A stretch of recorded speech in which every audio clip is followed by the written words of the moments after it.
AI is great. It's fantastic. It's a fantastic tool. I use it every day. But it sucks at one particular thing. It doesn't know. Wow.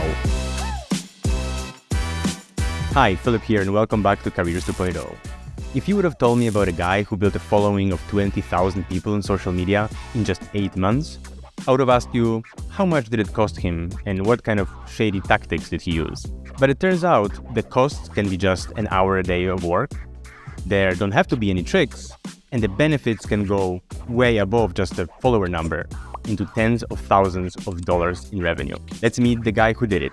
Here's Jakub Czubajewski, or as you may know him, Content Kuba.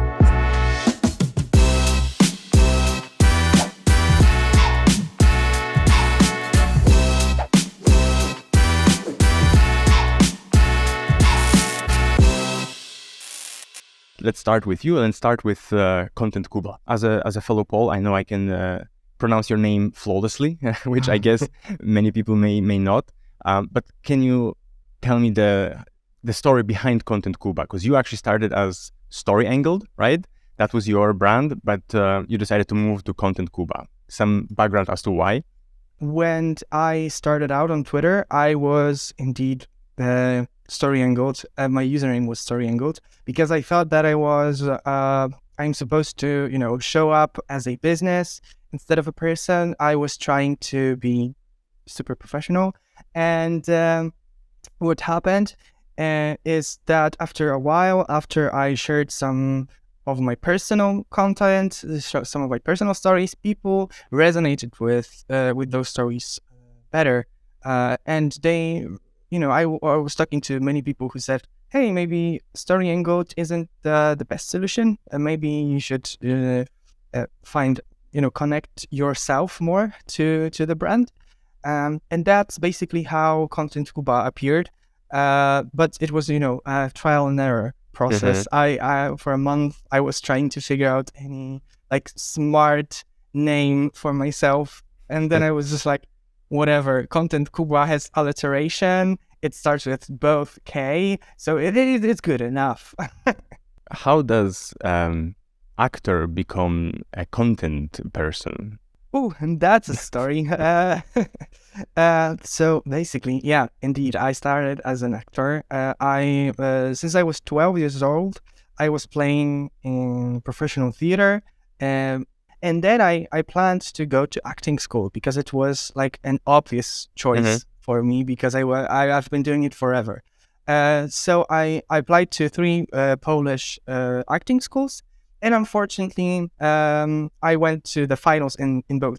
In 2 of them, and in 2 of them, I didn't make the cuts. And then slowly, I started discovering different aspects of marketing, digital marketing, content marketing, SEO. Yeah, so all of those piece by piece started to form a picture in my head that I was like, okay, this is nice. This satisfies me as a career. It may be a good thing to pursue. I think you already had your entrepreneurial spirit. If you're saying, I think almost every creator tried many different things, from drop shipping to video making. I think, yeah. So the entrepreneurial spirit was there already. But how did you end up on Twitter then? How did that become platform of choice? So before September 2022, when I started, earlier that year, so in February, I started my first full-time job as a in-house content marketer for an app, HR tech app, and they needed someone to help them with writing content, optimizing blog. By then, I had some knowledge because I've been doing some gigs for different small businesses locally. And I thought that it might be a great opportunity to actually put those skills I gained into practice. And I didn't have any background before in specifically content marketing, but I was like, yeah, fake it till you make it, whatever. But when I landed the job and I really resonated with the team, I got to work. This was the time when I started to read a lot about content. I started, networking with content professionals. I started really building my knowledge base about content marketing, exploring this space. It was, I was constantly at work. It was because I fell in love with a topic so much, I spent my free time reading about it, learning more about it. I am this kind of person, and when I find something that drives me, it becomes like my passion instantly. So it has a good side and a bad side, of course. But what I did was gather a lot of knowledge and started applying the knowledge right away. So if I read about something, I tried to incorporate it into the process, or content marketing process for my employer then, and I managed to gain some success with what I did. I came up with some nice projects for them. They worked, and yeah, it was great. So in September, I decided, hey, maybe it might be a good idea to start sharing those pieces of knowledge I gained. Maybe someone similar to me needs someone like that who tell them how to advance in content marketing. Yeah. So I didn't have like a clear plan that, I will, in 30 days, I will become the content marketing mastermind, blah, blah, blah. No, it was complete accident. It was completely unplanned journey. I was like, okay, let's go to Twitter. Let's start posting about content. Let's see what happens. Okay, so what happened is you gained 10,000 followers in like less than half a year, and then almost doubled it in another few months. So yeah, I mean, let's just ask you this question and get over with the podcast. Basically, how did you do that? Okay. Yeah, I just recently, just a side note, I just recently read a newsletter about how every creator has this story, this inspiring thing, and I'm just like, it happened. No, I will tell. I will tell how I did it, and but there's nothing exciting about this. Just to prep you. Well, I'm not fishing here for some sort of childhood trauma that you try to overcome with content marketing on Twitter, but you did it, and there's so many people that start on Twitter. I see people that have been sharing consistently great quality content for months and years even, and they don't achieve such success as you did. So you did something right, even if it was not backed by some amazing story. Yeah. So what I did, since I started in September, there wasn't like even one day when I didn't show up on Twitter. When I posted something, when I engaged with my community. So what really helps, and it's not sexy in any way, is showing up. It's showing up as you show up to work. I treat Twitter as my other job.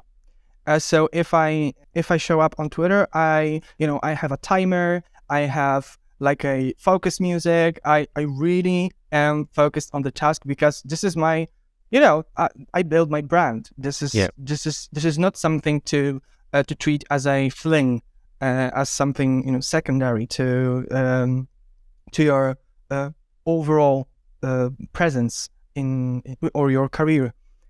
So that was my mindset from the beginning. This is my job. I need to treat it with such dedication that I do any other content project.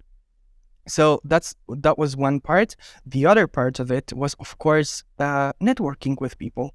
So first few times when I sent DMs to people, I just hit the send button and ran away from my phone, because I was like so ashamed. I was like, oh, this is so bad. Why do I do this? Because I'm socially awkward usually. And when I was trying to be super nice in those DMs, and I was sending them, and then I just closed my laptop and go for a walk just to forget that I did it. You're cringing at your own messages, yeah? Yeah.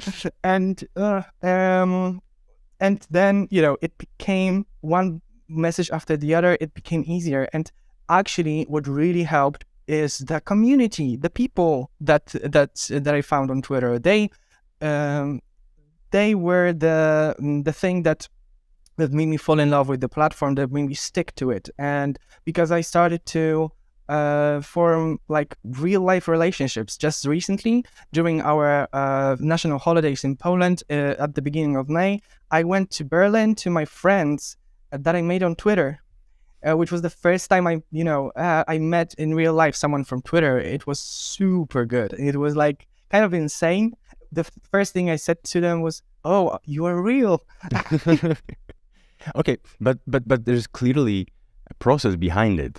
So I saw you, and actually, when I checked a lot of successful Twitter creators, they post like 60 or 80 tweets per day. That's not counting DMs, of course. So that's like a lot. So you mentioned you have a timer and specific music. Can you say a bit more about how the process looks like, how the focus looks like? The algorithm on social media works in a way that rewards you if you give the algorithm attention. So if you use the platform as it's intended to be used, then the algorithm is like, okay, this is a power user. We are going to reward this user with more followers, more exposure. They see a lot of our ads. We make money off of them. Let's reward them. This is the first thing that you need to know. And based on that, I figured out a system that allows me to engage like 3 times a day. I show up on Twitter 3 times a day for now it's 20 to 30 minutes. Then it was like 30 to 40. So it just fell down a bit because I have like other things, but usually it's around an hour and a half per day on Twitter. And this is like those 60 and 80 tweets, 57 of them are replies or engagement with other people. So what really is important here is to when you show up on Twitter every day, first you engage for 15-20 minutes. Then I use a tweet scheduler, so it automatically posts a tweet for me. For example, I start engaging at I don't know, 10 a.m. and at 10:20 I have a tweet scheduled. So I engage until 10:20, then it's posted, and then I engage for a little bit more, and then it basically preps the algorithm. This engagement right before you post, it preps the algorithm and helps the users, helps elevate your new post. Got it. That's a beautiful golden nugget. That's a. Did you see any changes in the algorithm recently? Especially, I saw even like that someone figured out when the algorithm went open source. I think like what kind of multipliers there are to specific actions on platform. Have you seen, for example, I heard that threads don't perform that well anymore. Is that the case? Yes, unfortunately, yes. The algorithm changed significantly once once Elon became a Twitter CEO, and I associate those changes with him 100% because I know a little bit of behind the scenes.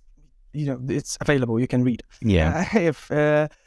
And what I noticed is that the Twitter became some kind of a toy in his hands. So he started tweaking things in the algorithm, and it's very apparent. If you are deep into the platform, if you are analyzing stuff, you start to see huge changes. For example, threads, as you said, are not performing well anymore, or not as well.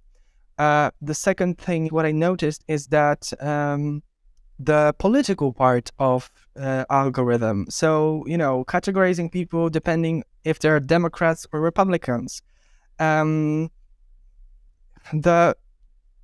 specific line author is Elon in the algorithm.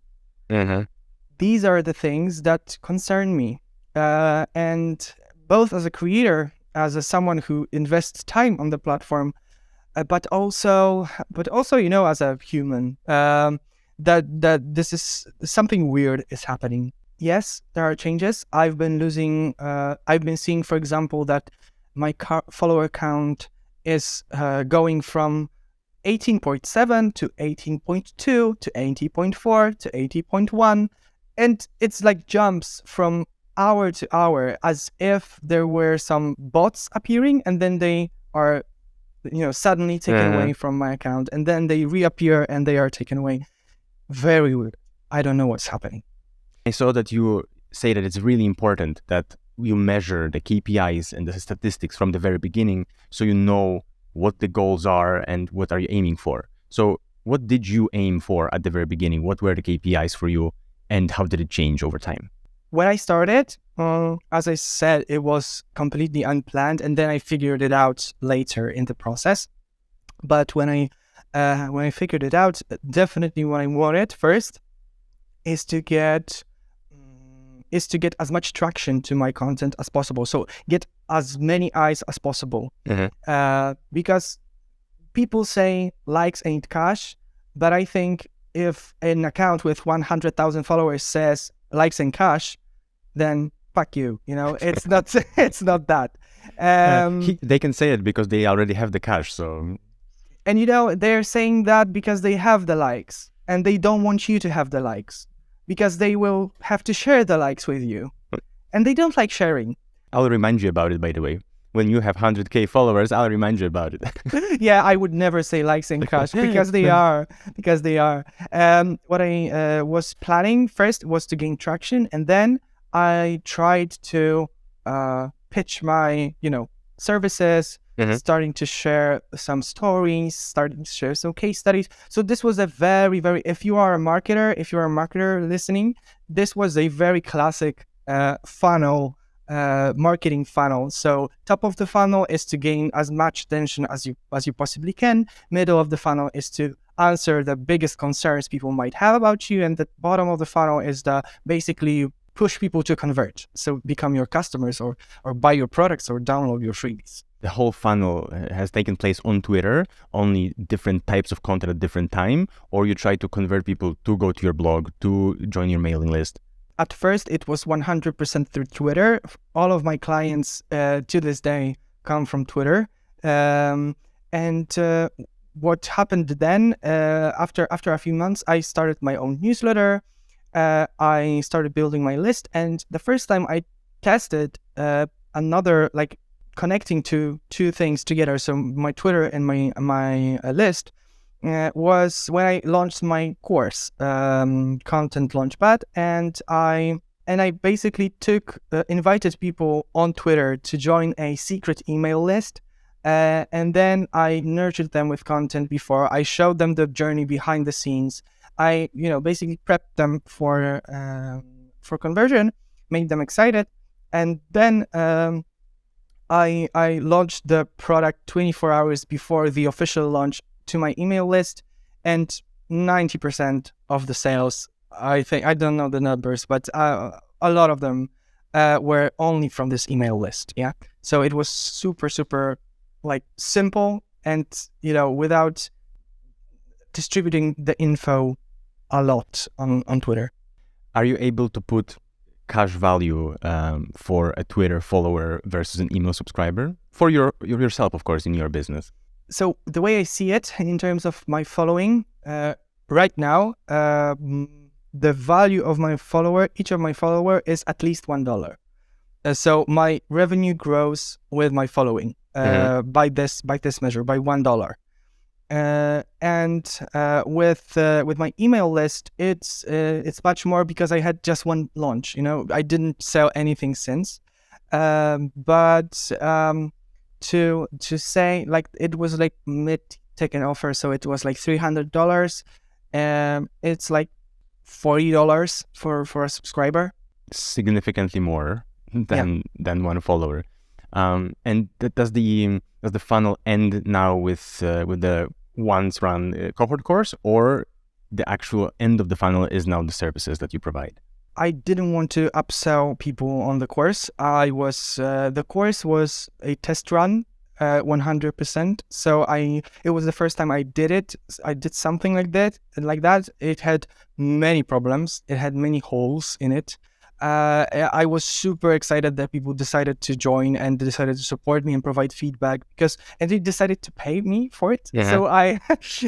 So so it was an absolute madness, but also, I offered them a lot of additional time. So, for example, one of the things that people really enjoyed is that I did 2 types of meetings for 2 time zones. So one part of the globe met with me at one time at Mondays and Thursdays, and the other part at Tuesdays and Fridays. So they said that they never experienced someone did this. Are you a proponent of launching before it's ready? Like you said that there were a lot of holes, and did you think it was perfect and it turned out not to be that perfect, or you knew like it's better to launch and then the test run sort of perfected over time? Exactly. This was it. I was 100% not sure if I'm ready to launch at the last second. To the last second, I was like, "How maybe I should cancel, refund them all," and the imposter syndrome was crazy. But I just swallowed the pill, and I was like, screw it. Let's just do this, and it turned out to be super fun. People, even if I didn't know answers to some questions, if I didn't, I messed up some slides or I lacked something, we just caught up during a different meeting. We filled the holes, and it was great. Nothing bad happened. So what's next for that course? Are you planning to do more cohorts with time, or convert it into something that is more time independent from you? Or that's the value of the course actually? How do you see it? What I definitely plan is to engage the community around the course more. So because I built the community, there are a lot of people there, but unfortunately, the community isn't as engaged as I would like it to be. It isn't as involved. And I really want to build like a place where content creators and people who want to use content in their businesses can come and get tons of value from. So this is the goal. But in terms of cohorts, because one of the things that I learned about myself during this course is that I hate cohorts. Oh, it demands a lot of attention from me. It steals a lot of time. It requires a lot of preparation. So I decided to record the whole course on video. I'm working on it now, and use some interactive materials, use assignments, use interactive content as well to engage the people involved in the course. I want to stay in contact with people who do the lessons. So you can spend the time then actually in the community and engaging maybe outside of the teaching itself part, right? Exactly. What really stood out to me is that people during the course, during the cohorts, they really seemed invested in the community part, because that was actually the point I was most afraid of. I was afraid that I didn't present them enough value in the community that they will engage, but it wasn't like that at all. They started to appear, they started to show up and engage with each other, which was perfect. A couple times we mentioned community already, but we mentioned it in many different ways. So here we have a course community, then there's a Twitter community. Community is very important, but how do you build it? Is it just through content or the DMs, or you actually met with those people over Zoom and then build like stronger relationship and build upon that? How does it start? I did all of those things. So in terms of the process, I feel like it all happens simultaneously. If you are super engaged and you really care about it, people start to reach out to you, or you reach out to people because you want to connect. Of course, it's a natural thing that if you talk through DMs, then you hop on calls, and then you come back and forth with messages. Yeah, so you start connecting with those people, and what I think is the most important, like above all, is to answer why do you want to do it? Because I see a lot of people doing networking as networking, so building business relationships, and then we are all about business and we just want to sell to each other. I don't want to do that. When I reach out to someone, I never pitch myself. This is the rule of, my first rule, my code of ethics: never pitch yourself in the first message. If somebody needs help, of course you can offer it. But if this is not called for or asked for, don't do it. But do you pitch yourself later on? I receive a lot of cold messages, Twitter, LinkedIn, you name it, and many of them are not pitches straight away. People often say, "Hi, Philip, I saw your content. It's amazing." Even though I have like a couple posts, and they say, "Can I ask you a question?" And obviously, it's not a pitch yet, right? They're just trying to build a relationship, but I already feel it. I already know that where the relationship is going. Do you have some sort of way to do it that doesn't invoke those feelings in people? Maybe you make a praise or something they did and that leave it at that, or some other way? Of course, the topics that we talk about involve content creation in some way or the other. But I never try to, direct the conversation. No, and you can't have anyone as your client. If somebody trusts you enough to share some problems, tell you their story about content or the problems they have with content, etc. So then you can start discussing with them and showcasing your expertise, and that you can help them, and you can offer your services then. So this is what I mentioned, like this being called for. But asking questions just to pitch yourself, just to make sure that I get your attention, this is sketchy for me. And if it works, of course, maybe. But I, like, in my way of doing business, there is never a place to, be very upfront about your services, unless it's a job description, or somebody directly tweets, "I'm looking for a content marketer," etc., etc. Yeah, of course, this is there. Once again, this is called for. Yeah. But going to someone and saying, "Hey, I see your content now, buy from me." Okay. I have not necessarily a counterpoint. I'm a sales guy by trade, right? So I send a lot of cold messages to people, and I see two things working. On one hand, you have people that genuinely want to build relationships. It may go into business, it may not, but you're genuinely interested in the person that you're trying to have a conversation with. And on the other hand, you have people who want to sell you something, but they're upfront about it.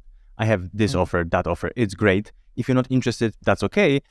But I think it's going to be a great fit for you. And then 90% of people are somewhere in between, somewhere in the middle. So it's like, hey, I don't want to be too salesy, but I would like to sell you something. And that's, I think, is the worst. So I would say, yeah, I agree with you completely. Genuine relationships. And if you have to pitch, then just do it. Give me the offer that you have. Exactly. And I do it in a very straightforward way. When this appears, I go just, hey, I have this service. I do content marketing as a freelancer. I have my business. I can offer you this, and this. Are you interested?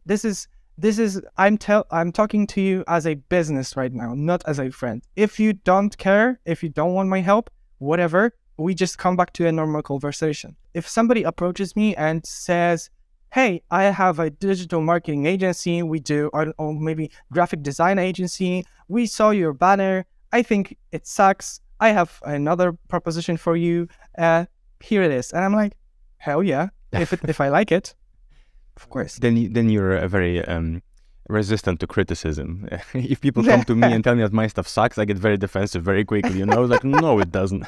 But yeah, I get your point, and sometimes it works, absolutely. But okay, then let's talk about your business. Let's talk about the content part and your expertise. Let's start with the obvious question, and I know the answer a little bit because I saw your content about it quite recently. Are you going to be out of the job because of AI? Yeah. I hear that 3 times a week at least. So this is nice. This is a very good topic for another podcast. But to make long story short, no. No, this is the podcast to talk about it. This is the podcast. Yeah, but actually, no, I'm not out of my job. On the contrary, actually, I've never had more clients since AI dropped. But honestly, when ChatGPT launched, I was afraid. I was feeling like, okay, things will change, algorithms will change in terms of SEO. People will start to generate AI content, and it will happen from the bottom up, not from the top down. I was thinking that because people will generate a lot of AI content, algorithms will adjust to it. Yeah. But it didn't happen. Still, Yet. we see that algorithms are changing, and they're adjusting to the new world we live in now that AI is out and it's super accessible. But at the same time, we don't have Google telling us, "Hey, don't create content, don't invest in content marketing. You can just type a prompt, or you can buy content from our generator."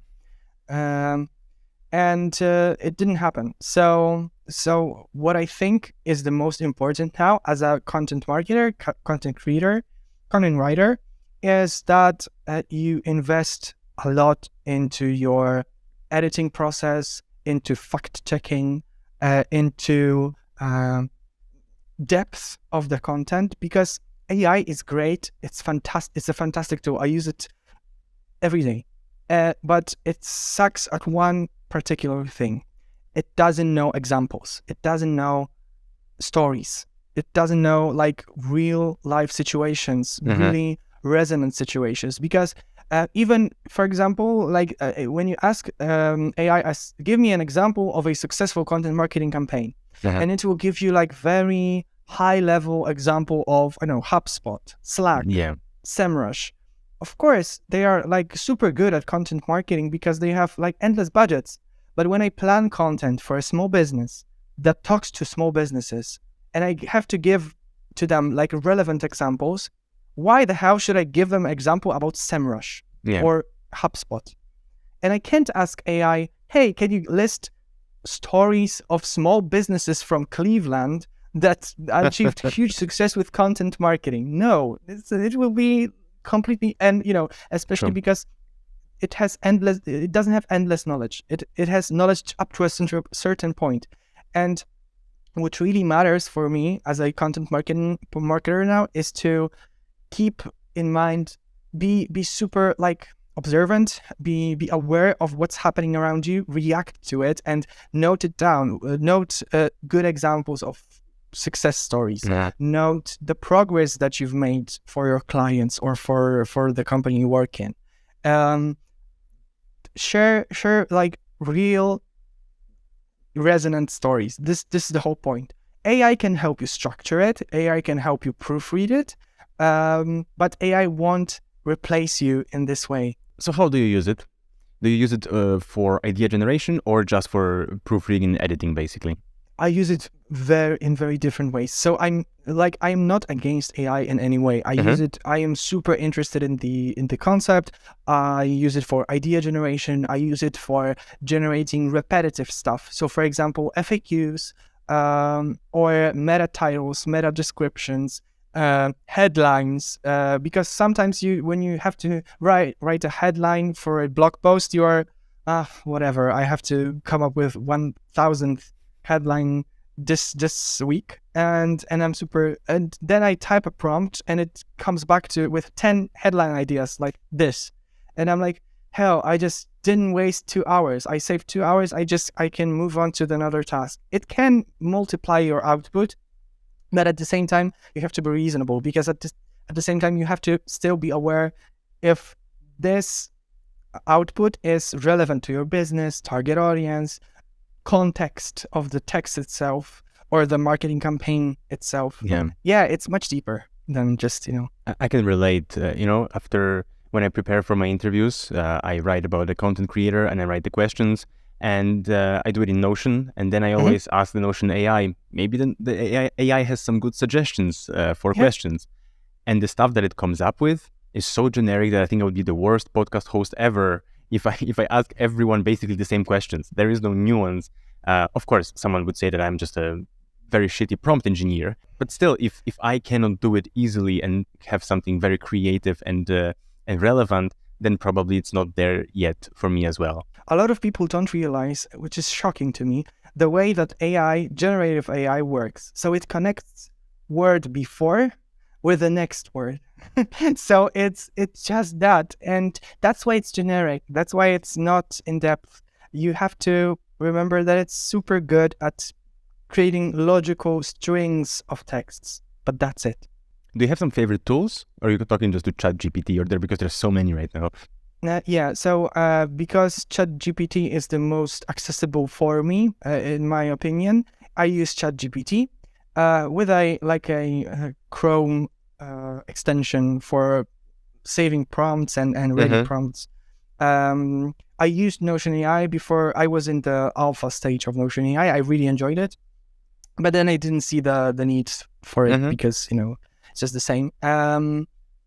So that's it. And I use paraphrasing tools, which are super great for especially for things like repurposing content on social media, or even it's part of my proofreading process or editing process. This might be useful for people. So if you are not a native English content creator and you struggle to sound like a native, these tools can really help you find the right connection between words and find the right flow of language to help you sound as if it was written by someone from the United States. Yeah, tools like Grammarly or Hemingway that used to be industry standard. I guess they're going to have some business problems. Maybe, I don't know. I don't wish them that because I like them very much, but they became useless right now, basically.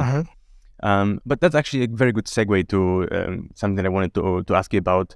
You mentioned in your content the secret sauce, right? Something that makes you unique, and AI cannot do that yet. They make you unique. So, how important it is to be original with your advice and your content? Like when I see your content, for example, I see a lot of value and I see a lot of personality, but I also see structure of the tweets and I see the topics of the tweets that are getting popular all over the place, right? So how do you add the secret sauce to stuff that works? You can sound like anyone else, and it's super easy. Just notice what's popular right now on Twitter, copy it, and it will work. And that's okay if you just aim to generate a lot of attention around your brand. This is great if you are okay as a person with posting a lot of platitudes. Because people like those, and it's nothing wrong. There's nothing wrong about that. We have so many triggers around ourselves that something digestible, something easy to understand, to comprehend. It's a good one. It's something that soothes us. But for me as a creator, I think of the person that I'm talking to. So the founder of a company that needs content marketing. Each tweet that I post, even if it has a lot of personality, which I'm now showing more on Twitter, even more because I stopped caring so much about the platform, because I'm thinking a lot of things will change in the upcoming months. But even if I post something super personal, I share it in a good structure with a good amount of white space. It's well written. I showcase my skills. I always try to, make sure that the tweet shows that I am a decent writer. I can write good social content, because that's just a part of it. For example, I perceive myself as being a better social writer than the content writer, like blog post writer. This is my forte. I like copywriting. I like, shocking people. I like catching people's eyes, generating emotional reactions. This is something I get from theater. This is something that I used to do in theater. I aimed to basically inspire people to feel something, and this is what I do in my writing as well. So what are the differences in the skills that you require for a social writer and a content blog writer? There is a lot more journalistic approach to blog post writing. So you have to get deep into research. It takes a lot of time. To write a good blog post, it takes huge amount of time. Like really good blog post, not just fluff. And there are not many content writers who do it properly. I know a few. I can count them on my one hand. But And this is something I don't have necessarily a lot of patience for. Uh-huh. I enjoy the process if I have time. So if I have the place, for example, if I have a week to complete an assignment, I will do everything I can to make sure that the blog post is good. It's well written. It has the same qualities as a good blog post writer will do it. Maybe I still lack experience, and maybe if I did it for, I don't know, 5-10 years, it will become my second nature, and I Uh-huh. would be much more swift into to create at scale those kind of blog posts. What is the proper quality blog post then? You said that there are things that make it proper, not many people can do it. What are those qualities? Is it just based on the research, or is it also the SEO values of, for example, of the blog post? So SEO is it's more a technical part of things, Uh-huh. but in terms of the structure of the blog post, so what I think a good blog post is a story that takes people from A to B to C to D, that takes them through the process of figuring out a solution to their problem, answering their pain points, telling them how they should do such things, some things. How do you then balance content that is optimized for search engine and content that is optimized for audience that takes them from A to B to C and so on? It's actually not exclusionary. One doesn't exclude the other, because if you talk about things that your audience is really interested about and they show this interest in search engines because they ask questions, then you take those questions, you answer them with your content, and naturally they will have those keywords. Naturally, they will have a proper optimization flow. And another part of it is, for example, like if the readability of the content happens at the stage of editing or structuring the content. So you add bullet point lists, you add numbered lists, you include images with examples to visualize your points. These are the things that are all parts of SEO, but they're super integral with the good blog post writing. You would agree with the notion that it's better to write for people because the search engines also are optimized for people's attention? Absolutely. There is nothing else to do it. Like, who else is using search engines? Dogs? AI? Yeah, even AI. Somebody asked me this today, what I think about how the AI will impact SEO. Uh-huh. Someone high in Microsoft, responsible for implementing Bing AI, they mentioned that nothing changes in terms of quality of the blog posts or in terms of the actual writing process, because AI has to be fed with information somehow. And what is the better source to feed it with information than blog posts?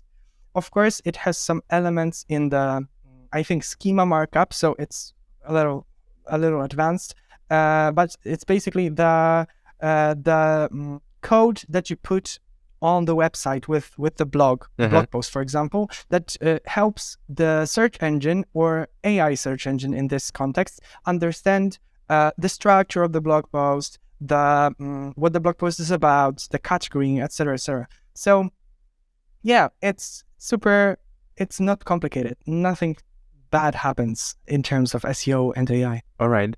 Let's move back to the social content that you like the most. I have shitty content and it doesn't work. I create it and it doesn't resonate with people. Where do you start the audit? Where would you start the audit? Where would you start fixing it? How would you look at unperforming content? Yeah, first of all, I would need to ask you who you are talking to. Mm-hmm. So I know this is a thing that people always say, and it's like 101 time someone will say it, but research your audience. I know, it sucks, but it really pays off. So define your target audience. See who is exactly the person you are trying to reach with your content. So this is the first point. Second point is your structure. So how do you talk to them. Uh-huh. So when I know, for example, that your audience might be founders or I don't know, marketing managers that need or sales teams managers. Oh, maybe let's call it, because it's your content. Sales teams managers, and you talk to them with a language that they don't understand or they find cringy, they find problematic, they find they don't resonate with it. And how do you check it? You check their profiles. You check how do they talk to other people, how do they express their thoughts, concerns, etc. And you basically try to fit in this narrative. That's why, for example, there are people who say that templated hooks are bad. We shouldn't use templated hooks. We shouldn't use templated stuff. But I don't necessarily think they are bad, as long as you provide value and you use them responsibly. So you don't just copy paste. You mentioned about researching your audience, and I want to know, how do you research your audience, and where do you learn? Where do you learn from what people, what resources, directories? Where do you get your new knowledge from? This is, once again, not a lot of sexy work. Basically spending a lot of time on the platform, looking by keywords, by hashtags, by spying on people a little bit. It's very hard on Twitter, actually, because Twitter SEO isn't as extensive as, for example, LinkedIn SEO. Because if you type in content marketing on LinkedIn, a lot of people show up. And for Twitter, it struggles to define people who are actually interested. I think of it as an ongoing process, like something never ending, that when you start it, and you have to be super, you have to look out for those signs that people are expressing their beliefs, aspirations, or fears about the topic you talk about. And you make sure you have a place when you note it down, when you talk to when you talk to people, you just have a place to note it down and keep it to come back to if you need inspiration for your content as well. A lot of manual work, but I guess it pays off. Yeah. Marketing, it sounds easy, but it isn't. It requires a lot of time. Well, not what all the courses for Twitter growth would have you believe. According to them, it's just 10 minutes per day. Yeah. If you have engagement groups, yeah, sure. Do you think they're a good idea to have like those, I don't know if you mean the same thing, but I see a lot of, on different platforms, engagement pods, sort of artificially generated likes and interactions among a group of people. Do you think that this is a good idea? No. I tried it. 100% transparent. I tried it. I was super curious how it works. It felt too good to be true, and it is too good to be true. One thing to note is that there are communities, like content engagement communities or groups that are that work, but they are usually paid, and they are high ticket offers. So, for example, there is a huge community with a lot of marketing influencers that you have to pay $50,000 to get in a year. But how such a community helps? Is it just the networking connections, finding people, or it's growth in some way that it's also accelerated by that? Big accounts, elevating big accounts. Yeah, when you see someone growing super fast, and they are like marketing influencers, they have a lot of background in marketing, there might be a possibility that they are using such things. Either that, or they are, super good, and they have like a huge network. What people don't understand is that when, for example, in my case, when I showed up on Twitter, I was no one. Like, I didn't know anyone from the US. I don't know anyone from marketing. Now I know, but then I didn't know anyone from the US who could help me. Yeah. I was trying to, step by step build my my brand alongside them. And there are people who have like 10 years experience in marketing, and then they show up on Twitter. So it's natural that they will have a lot of growth happen very fast. And it's nothing, if you're young, I see a lot of, young sometimes kids. Someone is 16, they join Twitter, they want to start their own business so bad, and they struggle because they don't grow as fast as a big guy with a lot of marketing experience. It's much more complicated than just showing up every day and spending 10 minutes on the platform. Do you think people should grow and interact alongside people who are sort of on the same, let's say, social media level in terms of followers or experience? How do you, like, do you show up saying that you're a nobody, you show up on Twitter and you go after the big account and you try to DM and interact with them, or you go after people who are on your level? First of all, what I think is that those big accounts shouldn't sell this dream. So that's one thing. The other thing is when people say that you should network, with big accounts. Mm-hmm. I don't know. I don't know. I don't have a good experience with this, honestly. I found some friends who are bigger on Twitter, who are big accounts, but it was a minority. Most people don't care, and it's okay. It's not like I'm calling them out in any way, or I am trying to start a drama or some sorts. They are busy people. They have like a lot of going on. They don't have time for Kuba from Poland, who just showed up from nowhere and he tries to be a marketer. So now, after I proved myself a couple of times, after I went viral a couple of times, after I showed that I really care about my job, they started to respect me. They started to notice me. They started to care about my content, which is natural. When you reach out to a professional and you are not on the same level, you can't expect them to be over the moon that you are reaching out to them, I guess your clients, all of them reach out to you as sort of inbound lead, or have you reached out to them as well? You got some clients from outbound? No. It 100%. I know it sounds unrealistic, but it was 100% inbound lead. Are you open to share how much revenue you generated just from your services? Because I guess that's your biggest part of revenue right now, right? Mm-hmm. Yeah. So since I began, I want to say around $60,000. That's less than a year, I guess, right? Yeah, this is September. Still September. Okay, we're talking. It's in middle of May right now, so that's much less than a year. It's an amazing result. Do you have some goal for this year, like monetary goal? No, at all. I just wanted to. I have more business side of things goals. I want to make sure that the business is sustainable. I want to make sure that I have some, I have some vacation. Solopreneurs don't get vacations. Exactly. Hustlers. Actually, I'm not a solopreneur. I have a business partner and a life partner as well. Who I'm building this business with. When I started, when I joined Twitter and I was doing my first freelance gigs, I had a solopreneurship.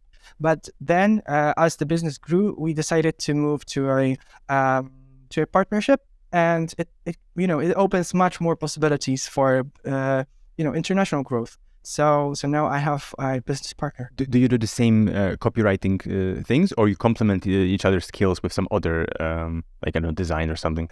He is doing more back office things. So he takes care, because in European Union, as you probably know as well, there are a lot of documents you have to fill out. There are a lot of things you have to follow, rules you have to abide by.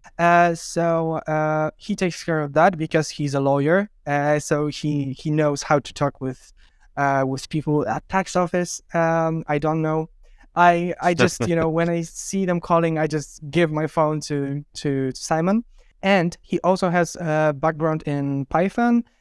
So he helps me with data visualization. He helps me with the data storytelling, etc., etc. So he helps me figure out the numbers behind the marketing. That's awesome. I actually am also in a duopreneurship, and that I think, it helps to have someone, even if they don't necessarily do the same things as you do, but also as a sort of support. A lot of creators, I think, doing it on their own. That's why communities are so big, because people need this support, right? You need someone on your side. Let's move to my little favorite part of the show, which is the quick fire round. Oh, just a few very, very fast questions, and I ask you for one word, maximum one sentence answers. Okay, and you can have your time thinking about it, but shoot me straight and shoot me short. Thanks. Ready? Yeah. All right. Team player or lone wolf? Team player. Take risks or carefully calculate? Take risks. Mobile or desktop? Desktop. Who inspires you most?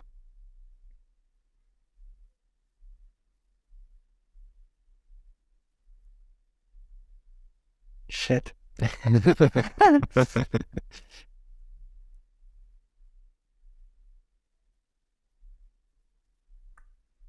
Beyonce. Wow. I know the answer to that question, but it's standard, so I'll ask it anyway. What profession other than your own would you like to attempt? No, not actually that. Oh, Yeah, I would love to be a surgeon. wow. Yeah. Okay, so very sorry for assuming that I know the answer to that question. What is an underappreciated business tool that you couldn't live without? Fidget spinner. What's your productivity life hack? Stand up. And what does success mean to you? Peace of mind. Awesome. So I wish you a peace of mind, and I wish you reach your business goals. And Thank you. And I hope to see you around on Twitter and on other platforms. To end with, as a formerly aspiring actor, why I don't see your face over video anymore? Why is it just written content? Because I'm working on it. Oh, there we go. An early scoop. Exclusive. Exclusive. So what is the plan? Give us a little scoop. Yeah, so I'm planning to launch a YouTube channel this year, which Carol will be helping me with. I hope so. Carol. And yeah, but I'm planning to create like completely fun YouTube channel that will share some nice hacks about content, but also it will not be a YouTube channel about marketing. It will be a YouTube channel about what's happening in content creation. It's in content and AI and storytelling. Yeah, it will be super fun. Content Kuba knows what happens in content creation, and having our own podcast editor, Carol, on top of that, yeah, it's going to be an instant success. I hope so. Thank you so much, Kuba, for joining. Thank you so much. Thanks a lot. As you see, fast and genuine growth is possible if you treat social media as a job. Otherwise, you may enjoy it, but without work, you probably won't build much of a business. And if you do want to build a business online, please join me next week when I interview another successful creative entrepreneur. Take care.